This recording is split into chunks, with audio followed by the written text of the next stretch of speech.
Bagram airbase থেকে আসা কয়েকটা ছবি এখন পুরো দুনিয়াকে কাঁপিয়ে দিয়েছে। যে ঘাঁটিটা একসময় আমেরিকার শক্তির প্রতীক ছিল, যেখানে একটাও ইট নড়লে তার রিপোর্ট চলে যেত পেন্টাগন পর্যন্ত, আজ সেই জায়গাতেই ভারতের তেরঙ্গা উড়ছে। আর এটাই সেই মুহূর্ত যেটা কেউ কল্পনাও করতে পারেনি। বছরের পর বছর ধরে আমেরিকা যেভাবে বাগরামকে নিজের নিয়ন্ত্রণে রেখেছিল, তারা ভেবেছিল এয়ারবেস ছেড়ে গেলেই এর অধ্যায় শেষ। রানওয়ে ধ্বংস, রেডার সিস্টেম অচল, আর কমিউনিকেশন স্যাটেলাইট বন্ধ। সবকিছু তারা নিজেই ভেঙে দিয়ে গিয়েছিল, যেন কেউ আর কখনো ব্যবহার করতে না পারে। কিন্তু ইতিহাস যেমন বারবার প্রমাণ করেছে, যেখান থেকে আমেরিকা পিছিয়ে যায়, সেই জায়গা ভারত নিজের বুদ্ধি আর কূটনীতিতে দখল করে নেয়। তালিবান সরকার নাকি গোপনে অনেকদিন ধরেই ভারতের সঙ্গে আলোচনা চালাচ্ছিল। শোনা যাচ্ছিল তারা বাগরাম এয়ারবেস ভারতের হাতে তুলে দিতে রাজি। আর এখন খবর যা বেরিয়ে এসেছে তা শুনে শুধু ওয়াশিংটন নয়, গোটা ন্যাটো ঘাঁটি কেঁপে উঠেছে। আর পাকিস্তান, ওদের অবস্থা একেবারে মাথায় হাত দেওয়ার মতো। কারণ তারা ভেবেছিল ভারত কেবল কথা বলবে, কাজ করবে না। কিন্তু এবার ভারত কাজও করে দেখিয়েছে, একেবারে সরাসরি অ্যাকশন। মাত্র 48 ঘন্টা আগেও তালিবান বলেছিল আমরা খুব তাড়াতাড়ি এই বেস ভারতের হাতে তুলে দেবো। আর সেই কথা বলার দুদিনের মধ্যেই ভারতের বায়ুসেনা তাদের ফ্লিট নিয়ে বাগরামে ল্যান্ড করেছে। এই গতি, এই নির্ভুলতা দেখে সবাই বুঝে গেছে ভারতের পরিকল্পনা অনেক আগেই তৈরি ছিল, শুধু সময়ের অপেক্ষা ছিল। আর এখন বাগরামের আকাশে যখন ভারতীয় তেরঙ্গা উঠছে, তখন গোটা বিশ্ব তাকিয়ে আছে একটাই প্রশ্ন নিয়ে, ভারত কি এবার আফগান মাটিতে নিজের উপস্থিতি স্থায়ী করতে চলেছে? একটা বিষয় কিন্তু একদম স্পষ্ট, যেখান থেকে আমেরিকা হাল ছেড়ে পালিয়েছিল, সেই জায়গাটাতেই ভারত পুনর্জীবিত করেছে। আর এর পেছনে শুধু সামরিক শক্তি নয়, ভারতের কূটনৈতিক দূরদৃশ্যতাই এই গেমের আসল চাবিকাঠি। কিন্তু এবারের ঘটনাটা একদম অপ্রত্যাশিত। কেউই আন্দাজ করতে পারেনি ভারত এমন কিছু করতে চলেছে। এমনকি বিশ্বের বহু দেশ জানতে পর্যন্ত পারেনি যে India is secretly preparing a major move at Bagram airbase. আর আজ যে ছবিগুলি সামনে আসছে, তাতে গোটা বিশ্ব শক। ভারতীয় বায়ুসেনা শুধু সেখানে নিজের সামরিক সরঞ্জাম নামায়নি, বরং পুরো বেসটাকেই এখন একটি পূর্ণাঙ্গ সেনা ছাউনিতে বা মিলিটারি ক্যাম্পে রূপান্তরিত করে ফেলেছে। এর সঙ্গেই ভারত ঘোষণা করেছে 24 ঘন্টার আলটিমেটাম, মানে যে কোনো অনাধিকার প্রবেশ বা উস্কানির জবাব তৎক্ষণাৎ দেওয়া হবে। এখন প্রশ্ন, এই পদক্ষেপের পেছনে আসল গল্পটা কি? কিভাবে ভারত এমন শক্ত হাতে নিজের উপস্থিতি স্থাপন করলো, আর আফগানিস্তান কেন ভারতের হাতে তার সবথেকে গুরুত্বপূর্ণ এয়ারবেস বাগরাম তুলে দিল? এই নিয়ে শুরু হয়েছে গোটা আন্তর্জাতিক মহলে তোলপাড়। গত কয়েক সপ্তাহ ধরে বাগরাম এয়ারবেসের নামই যেন পুরো বিশ্ব মঞ্চে হট টপিক। সবাই জানতে চাইছে কেন এত বড় হাইপ, কেন বলা হচ্ছে যে আফগানিস্তান এই এয়ারবেস ভারতকে দিচ্ছে, কেন বলা হচ্ছে তালিবান ভারতের ওপর সবথেকে বেশি ভরসা করছে, আর কেন বলা হচ্ছে আফগানিস্তান এখন আমেরিকাকে সরিয়ে রেখে ভারতের সঙ্গে তার সবচেয়ে বড় স্ট্র্যাটেজিক কন্ট্রাক্ট সাইন করেছে। আসলে ব্যাপারটা বোঝার জন্য একটু গভীরে যেতে হবে। আজ আফগানিস্তানে ক্ষমতায় আছে তালিবান সরকার, যাকে আমেরিকা এখনো স্বীকৃতি দেয়নি। অনেক দেশ এখনো মনে করে তালিবান জোর করে ক্ষমতা দখল করেছে। তাদের মতে এটা কোনো লেজিটিমেট গভর্নমেন্ট নয়, বরং একটা মিলিটেন্ট রুল। কিন্তু বাস্তবতা ভিন্ন। আজকের আফগানিস্তানের পরিস্থিতি পুরোটাই পাল্টে গেছে। তালিবানও বুঝে গেছে যে দেশকে পাশে রাখলে আন্তর্জাতিক মঞ্চের সম্মান বাড়বে, যে দেশ রাজনৈতিকভাবে ঝুঁকিপূর্ণ নয়, আর যে দেশ নিজের স্বার্থে নয় বরং স্টেবিলিটি ও রিকনস্ট্রাকশন চায়, সেই দেশ একটাই, আর সেটা হলো ইন্ডিয়া। এখন দেখা যাক আফগানিস্তান আর তথাকথিত পাকিস্তানের সম্পর্ক এই মুহূর্তে এমন একটি পর্যায়ে পৌঁছেছে যেখানে সংঘর্ষ প্রায় অবশ্যম্ভাবী। দুই দেশের মধ্যে দ্বন্দ্ব এতটাই তীব্র হয়েছে যে এখন আফগানিস্তান ভারতের সাহায্য চাইছে। আফগানিস্তান চায় ভারত শুধু কূটনৈতিক নয়, অর্থনৈতিক এমনকি মানবিক ক্ষেত্রেও পাশে থাকুক। আর ভারতও সেই দিক থেকে বহুদিন ধরে ওদের সহায়তা করছে। কিছুদিন আগেই আফগানিস্তানের বিদেশমন্ত্রী ভারতের সফরে আসেন। এক দুটো নয়, মোট 7টি বড় চুক্তি সই হয় সেই সফরে।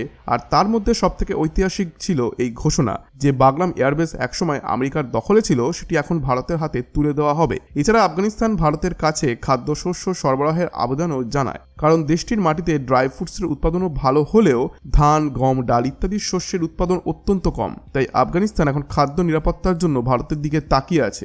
বদলে তারা ভারতকে অফার করেছে দুর্লভ খনিজ সম্পদের খনি ও বাণিজ্যিক চুক্তি। মানে এটা কেবল সাহায্য নয়, বরং দুই দেশের মধ্যে এক নতুন গিভ অ্যান্ড টেক অ্যালায়েন্স। এই সম্পর্কের আরেক বড় দিক হলো, যখন বিশ্বের প্রায় সব দেশ তালিবান সরকারকে স্বীকৃতি দিচ্ছিল না, সেই কঠিন সময় ভারত মানবিক সহায়তার হাত বাড়িয়েছিল। শত শত ক্ষুধার্ত শিশুদের জন্য খাদ্য পাঠানো হয়েছিল ভারতের পক্ষ থেকে। আর সেই কারণেই আফগানিস্তান ঘোষণা করে আমাদের সবথেকে ইম্পর্টেন্ট অ্যান্ড ট্রাস্টেড পার্টনার হলো ইন্ডিয়া। এমনকি তারা বলেছে, among all the most favourite Nations, India is our most favourite. এই ঘোষণার পরেই আফগানিস্তান একাধিক চুক্তিতে ভারতের নাম যুক্ত করে, যা শুনে আমেরিকার ভিত কেঁপে ওঠে। কারণ আমেরিকা ভেবেছিল যতদিন বাগরাম এয়ারবেস আমাদের হাতে থাকবে ততদিন আফগানিস্তানের স্থিতিশীলতা থাকবে, কিন্তু বাস্তবতা এখন একেবারে উল্টে গেছে। এখন আমেরিকার সেই প্রভাব পুরোপুরি শেষ। তারা বিশ্বকে বোঝাতে চেয়েছিল যে তালিবান সরকার নাকি জনগণের ওপর অত্যাচার চালাচ্ছে, কিন্তু সত্যির ছবি ছিল একদম আলাদা। তালিবান এখন বুঝে গেছে India is not a threat, it's an opportunity. তাদের ধর্মীয় দৃষ্টিভঙ্গি যতই কঠোর হোক না কেন, ভারতের সঙ্গে সম্পর্কের বিষয়ে তারা এখনও খুব বাস্তববাদী এবং কূটনৈতিকভাবে সচেতন। আর এখানেই গল্পের মোড় ঘুরেছে। আমেরিকা আবার বাগরাম বেসে ফিরতে আসতে চেয়েছিল, কিন্তু আফগানিস্তান এবার একটা এমন সিদ্ধান্ত নিয়েছে যা আমেরিকার কল্পনারও বাইরে। তালিবান সরকার সরাসরি ঘোষণা করেছে যে Bagram airbase is now under Indian command.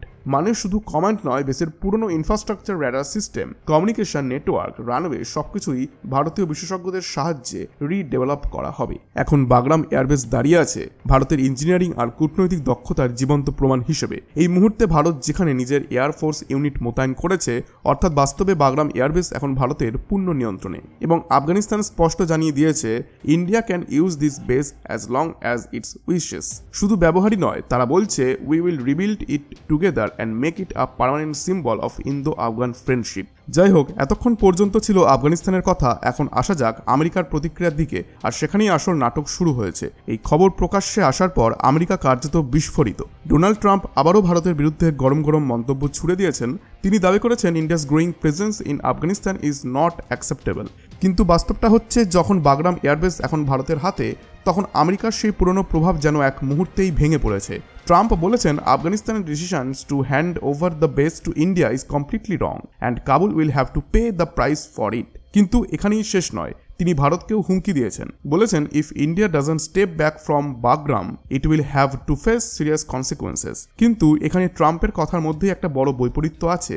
যদি বাগরাম এয়ারবেস এতটাই গুরুত্বপূর্ণ ছিল, তাহলে কয়েক বছর আগে যখন আমেরিকা নিজেই এই বেস ধ্বংস করে আফগানিস্তান ছেড়েছিল, তখন কেন সেটাকে ভস্য করে দেওয়া হলো? কেন রানওয়ে, র্যাডার, কমিউনিকেশন টাওয়ার সবকিছু মাটিতে মিশিয়ে দেওয়া হয়েছিল? এখন গোটা বিশ্ব সেই প্রশ্নটাই তুলছে, was it all a pre planned move by the US? এই প্রশ্নগুলি এখন শুধু আফগানিস্তান নয়, পুরো আন্তর্জাতিক মহলে আমেরিকার দিকে ছুড়ে দিচ্ছে। এদিকে ট্রাম্পের এসব মন্তব্যের মাঝেই আফগানিস্তান সরকারের পক্ষ থেকে ভারতের সমর্থনে এক ঐতিহাসিক ঘোষণা এসেছে। তারা বলছে we stand firmly with India at every step. আর এর সঙ্গে তারা ভারতের সঙ্গে মাইনিং, রিসোর্স এবং ইনফ্রাস্ট্রাকচার ডেভেলপমেন্ট সংক্রান্ত একাধিক চুক্তিও ফাইনাল করেছে। আফগানিস্তানে আছে পৃথিবীর অন্যতম বড় থোরিয়াম রিজার্ভ, আর সেই থোরিয়াম খনির মাইনিং কন্ট্রাক্ট এখন দেওয়া হচ্ছে ভারতীয় কোম্পানিগুলিকে। মানে ভারত এখন শুধু বাগরাম সামরিক ঘাঁটিতেই নয়, বরং আফগানিস্তানের অর্থনৈতিক পুনর্গঠনের কেন্দ্রে চলে এসেছে। এই মাইনিং প্রজেক্ট থেকে লাভের একটা বড় অংশ আফগানিস্তান ও ভারত এই দুই দেশই ভাগাভাগি করবে। এটা এক নতুন ধরনের মিউচুয়াল ডেভেলপমেন্ট পার্টনারশিপ, যার লক্ষ্য শুধু অর্থ নয়, লং টার্ম ট্রাস্ট। আফগানিস্তানের বক্তব্য স্পষ্ট, যখন সারা দুনিয়া আমাদের দিকে পিঠ ফিরিয়ে নিয়েছিল, সেই সময় ভারত একমাত্র দেশ ছিল যে নিঃস্বার্থভাবে পাশে দাঁড়িয়েছিল। তারা মনে করিয়ে দিয়েছে যখন দেশের গুদাম ফাঁকা, খাবারের মজুদ শেষ আর লোকেরা অনাহারে মরছে, তখন ভারত ফ্রিতে মানবিক সহায়তা হিসেবে টন টন গম, ডাল, চাল ইত্যাদি পাঠিয়েছিল। এটা কোনো কন্ট্রাক্ট নয়, কোনো রাজনৈতিক শর্ত নয়, শুধু মানবতার জন্য। আর আজ সেই ঋণ আফগানিস্তান ফিরিয়ে দিচ্ছে ভারতকে তার সব থেকে বিশ্বস্ত মিত্র ঘোষণা করে।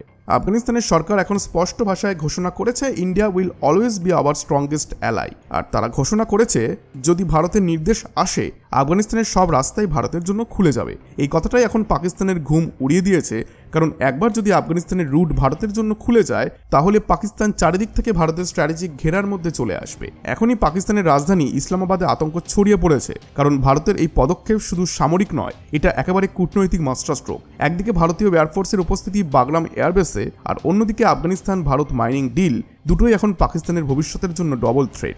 এই অবস্থায় পাকিস্তান এখন আমেরিকার কোলে ফিরে যাওয়ার চেষ্টা করছে। মনে হচ্ছে পাকিস্তান আর আমেরিকা আবার একটা গোপন পরিকল্পনা শুরু করেছে। কিন্তু ভারতের এখনকার অবস্থান থেকে মনে হচ্ছে যে কোনো ষড়যন্ত্রের জবাব এবার মাঠে নয়, কূটনীতিতেই দেওয়া হবে। ভারত এখন শুধু শক্তি প্রদর্শন করছে না, বরং দেখিয়ে দিচ্ছে this is not the India of the 19th or 20th century. এটা সেই ভারত যে নতুন শতকের টেকনোলজি ও ভিশন নিয়ে এগিয়ে চলেছে। একটা ভারত যে আর ঝুঁকে পড়ে না, বরং দুনিয়াকে ঝুঁকিয়ে দেয়। বন্ধুরা, আশা করছি আজকের এই ভিডিওটি আপনাদের ভালো লেগেছে। তাই আমাদের সঙ্গে থাকুন, কারণ এই ঘটনা শুধু একটি নিউজ নয়, এটা একটা ঐতিহাসিক মুহূর্ত যেখানে ভারত নিজেই লিখছে তার নিজের ভবিষ্যতের কাহিনী। ধন্যবাদ। জানুন, ভাবুন, গর্ব করুন, কারণ India is not rising anymore, India has already Ryzen. ধন্যবাদ।